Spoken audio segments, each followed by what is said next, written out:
Berarti mulai sekarang sakit ingat Allah. Kenapa logikanya? Ayo saya ajak berpikir logika. Ibu tahu di dalam tubuh ada yang namanya sel darah putih. Apa fungsi sel darah putih? Untuk melawan kuman. Kalau ada kuman masuk, dia bergerak. Kumannya banyak, dia membelah. Setelah mati itu kumannya, karena jumlahnya yang banyak dari sel darah putihnya bunuh diri sendiri. Karena kalau nggak bunuh diri, kebanyakan sel darah putihnya.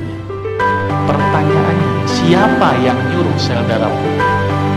Kok gerak sendiri, belah diri sendiri, bunuh diri sendiri? Siapa yang nyuruh?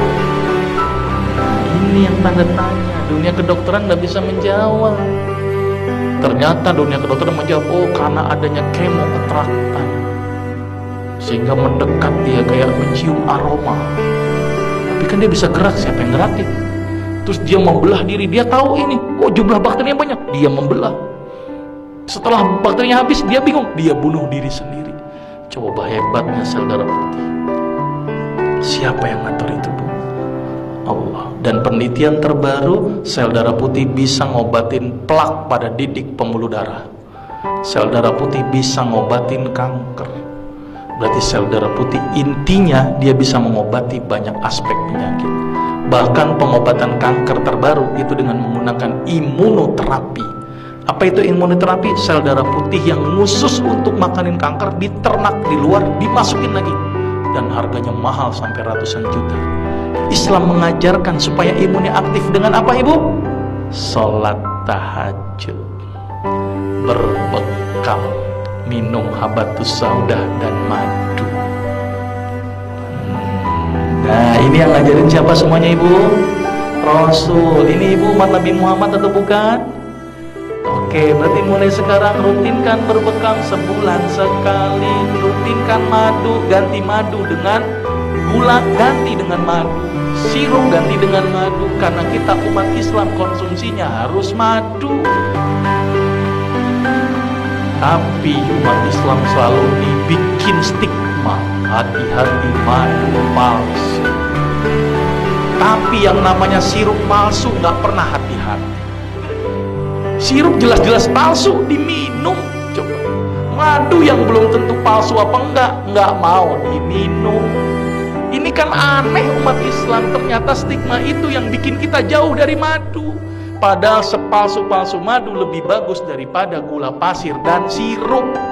Karena madu palsu nggak mungkin dibuat dari gula pasir, tekor. Coba tekornya lu, Mbak. Satu botol madu butuh berapa kilo gula pasir? Petaninya dibilang, saya kena, ini tambahin gula nggak? Dok, secara teori ekonomi aja nggak masuk buat saya, dok. Orang saya cuma naruh kotak, ngumpul sendiri itu madu. Ngapain saya tambahin gula? Jadi nggak mungkin pakai gula, Bu. Tekor buat petani. Paling mungkin namanya pakai CMC, karboksimetil selulose. Dan itu aman daripada gula pasir dan sirup. Jadi sepalsu-palsu madu lebih bagus daripada gula pasir dan sirup. Saking pengen yakinin masyarakat, sampai ada orang jual madu sampai bawa ember-ember sama sarang-sarangnya. Saking nggak percaya. Sudah jelas, Ibu. Mulai sekarang ikuti apa yang Rasul lakukan. Sepakat ya? Sekarang mulai berubah. Kalau sakit ingatnya Allah dulu. Mungkin sebagai introspeksi, saya punya salah apa. Mungkin introspeksi, mungkin saya gara-gara ini. Coba makan saya yang salah. Introspeksi dulu. Terus kemudian perbaiki ibadah. Dekatkan diri kepada Allah. Bukan sama dokter. Dokter tuh gak nyembuhin, Bu. Cuman media.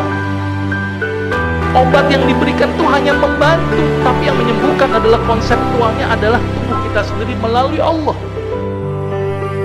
Maka itu kalau sakit ingat Allah, ya. Ini paradigma sakit gimana, Ibu?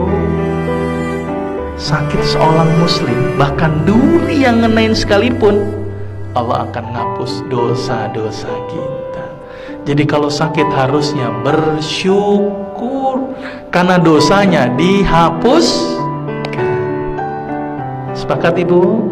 Berarti kalau Ibu sekarang menerima sakit harusnya bersyukur. Berarti kalau ditambahkan nikmatnya dengan menambahkan sakit, gimana, Ibu? Jadi harusnya senang, Bu, nggak apa-apa. Makin berat nggak apa-apa. Ya, karena ingat hidup kita di dunia hanya sementara. Ada satu kehidupan yang tidak ada ujungnya, yaitu akhirat. Maka di dunia dijadikan satu kegiatan untuk kumpulin amal. Jangan banyak berkeluh kesah, apalagi berobat kepada dukun. Aduh, hati-hati. Sekarang ustadz menjadi label untuk sebuah dukun. Maka itu hati-hati. Gak mungkin tulis praktek dukun, udah gak laku. Ustadz, hati-hati.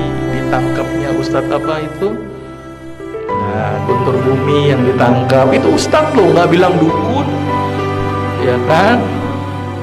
Terus apa lagi? Ada yang mindahin ke kambing itu, nah itu juga ustadz, nggak dukun. Nah, hati-hati.